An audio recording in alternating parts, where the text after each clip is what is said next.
होगा। मंच पर तो आप एक साथ दिख रहे हैं, जुड़ गए हैं, लेकिन क्या आपके मन जुड़ पाएंगे? इसके लिए अभी इंतजार करना पड़ेगा। देखिए, मन जोड़ें या विवशता के अंदर तन जोड़ें, ये उनका व्यक्तिगत एक विषय है। वो विषय सामने नजर आया जब सुप्रिया जी जिस प्रकार से लाना चाह रही थी, और जो हुआ वहां पे वो देख के आपको भी बॉडी लैंग्वेज से पढ़ सकते हैं। बहरहाल वो हमारा विषय नहीं है। विषय हमारा महज इतना है कि आप एक परिवारवाद की बात आ गई और दूसरी बात आती है जबरदस्ती किसी के ऊपर भाषा थोपना। देखिए, भाषा अगर आपको नहीं समझ में आती, हिंदी कोई हिंदी बोल रहा है तो आप उसको मारने पीटने चले जाएं, ये संविधान में कहीं नहीं लिखा हुआ। ये इंडी अलायंस के लोग जो बार बार संविधान की दुहाई देते हैं, वो आज जब संविधान को तोड़ के मारपीट करके बोलने, और उनके शीर्ष नेता बोलते हैं कि जी हम गुंडे तो गुंडे सही, तो फिर बाकी देश भी देख रहा है महाराष्ट्र के अंदर कितना किसका फाइनेंशियल योगदान है, कितना किसका रीजनल योगदान है, क्या डेमोग्राफिक है पॉपुलेशन की, वो सबको पता है।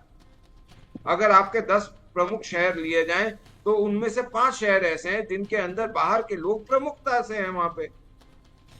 क्या नहीं, उनका लेकिन लेकिन योगदान लेकिन महाराष्ट्र के मलिक अंदर साहब कुछ नहीं मलिक है? साहब मलिक साहब तमाम सारी बातों के बीच उद्धव ठाकरे कहते हैं कि साहब ये आएंगे, खाकर यहां से चले जाएंगे, हमें हिंदी और हिंदुस्तान तो मान्य है लेकिन हिंदी मान्य नहीं है। और तमाम सारी बातों के बीच जो संकेत दिए हैं वो संकेत सीधा सीधा ये है कि अब उन दोनों का टारगेट बीजेपी है और कोई नहीं। मरता क्या ना करता, हम्म। अपने अस्तित्व को बचाने की लड़ाई है साहब। अगर आपका बिजनेस खत्म हो रहा है तो आप कोशिश तो करेंगे ना कि आप अपने बिजनेस को बचाएंगे। ये इनका फैमिली बिजनेस है, ये सेवा नहीं है। क्योंकि अगर सेवा होती तो ये संजय राउत ये ना कहते कि हट सत्ता खाली करो कि ठाकरे आते हैं। क्यों ये नहीं बोल सकते थे कि सत्ता खाली करो मराठी मानुस आता है?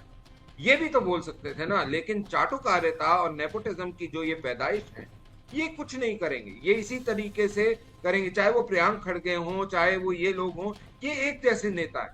इनके लिए देश का हित, इनके लिए प्रदेश का विकास नहीं मायने रखता, इनका सिर्फ अपना अस्तित्व मायने रखता है। तो अगर सेल्फ पॉलिटिक्स करनी है और राज करने की नीति नहीं बनानी, तो उसमें फर्क होता है, और यही फर्क उसमें फर्क होता है। संजय द्विवेदी साहब, हाल ही में विधानसभा चुनाव हुए। विधानसभा चुनाव में आपने देखा कि राज ठाकरे अपने बेटे की सीट तक नहीं बचा पाए। उद्धव ठाकरे सत्ता से बेदखल हो गए और भारतीय जनता पार्टी को या गठबंधन को अपार सफलता मिली।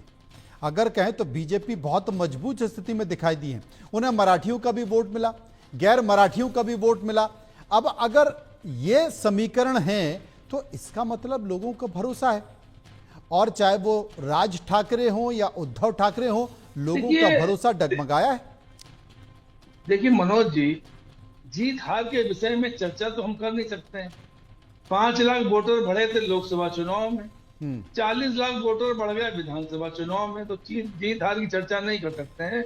लेकिन लोकसभा चुनाव में हमारे गठबंधन, इंडिया गठबंधन को, उद्धव ठाकरे को, मां विकास अघाड़ी को जनता ने जो शीर्ष पे पहुंचाया, ठीक है। आज हम किन्हीं कारणों बस हार गए हैं, इसका मतलब यह नहीं। जबकि उद्धव ठाकरे के पास शिवसेना नहीं थी, धनुष नहीं था, उनके पास था दूसरा नाम था, दूसरा चुनाव चिन्ह था। उसके बाद जनता ने अगर 11% वोट दिया है, 20 सीटें दी, बहुत सीटें हमारी 500 वोट 1000 वोट से हार गए। तो हार जीत की यहाँ चर्चा नहीं कर सकते, इसका कोई मतलब नहीं है। लेकिन भारतीय जनता पार्टी को विकास के नाम पे जो इन्होंने वादे किए थे महाराष्ट्र की जनता से, वो वादे कहाँ गए? आज इन्होंने जबरदस्ती भाषा विवाद बना दिया। भाषा विवाद बनाया किसने? अभी रमन साहब हमारे बीजेपी प्रवक्ता बड़ी लंबी चौड़ी आंक रहे हैं, पुराने पिक्चर। अरे भैया, पुरानी पिक्चर नहीं है ये। अभी लोकसभा चुनाव में आप भी सब पिक्चर चल रही थी। अब अगर वो हमारे साथ आए, हमारे मन साझा किया है, तो हम मन से, आप भी तो गठबंधन करते हैं, कभी पीडीपी से गठबंधन करते हैं, जेडीयू का डीएनए टेस्ट कराते हैं नीतीश कुमार जी का। लेकिन हमको डीएनए टेस्ट नहीं करा रहे। मन से उनकी अलग पार्टी, शिवसेना यूवीटी अलग पार्टी। हमने गठबंधन अगर होता भी है तो इस नाम से गठबंधन होता। न तन ढकने की जरूरत है, न मन ढकने की जरूरत है। ढकने की जरूरत है अपने विचार, कॉमन मिनिमम प्रोग्राम, जनता का, महाराष्ट्र की जनता का हम कैसे विकास करें, आप खुद सोच लीजिए। आपको सीटें, आप 5 साल आप चलाइए, अगले 5 साल बाद आपको मालूम चल जाएगा क्या होगा क्या नहीं होगा।